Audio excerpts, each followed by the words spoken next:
France, Nepal, Japan, 3 governments 2 दिन में गिर गई। अल्बानिया में पहली एआई मिनिस्टर आ चुकी है। ये सब सिर्फ एक कोइंसिडेंस है या फिर कोई कोइंसिडेंस नहीं है, एक हिडन एजेंडा है। कौन सा एजेंडा? फ्रांस में ऑलमोस्ट 2.25 लाख लोग सड़कों पे थे 44 बिलियन यूरो कर्ज की वजह से। Pension, health care, public holidays सब कम करने वाले थे क्योंकि कर्जा 114% ऑफ जीडीपी हो गया है। कुछ लोग सीक्रेटली प्रेशर डाल रहे थे कि ये चेंजेस अभी करो वरना और सैंक्शंस। इसलिए पीएम बेरू को सिर्फ 2 दिन में अपना रेजिग्नेशन देना पड़ा।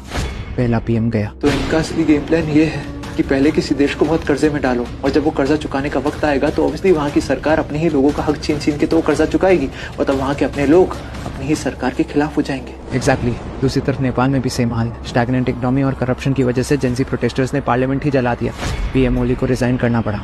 दूसरा पीएम गया। और जापान, वो तो सबसे स्टेबल था ना। जापान का हाल तो और भी खराब। उनका कर्जा 250 से 250% जीडीपी पे पहुंच गया। पॉलिटिकल प्रेशर की वजह से वहाँ के पीएम शिबा ने भी रिजाइन दिया।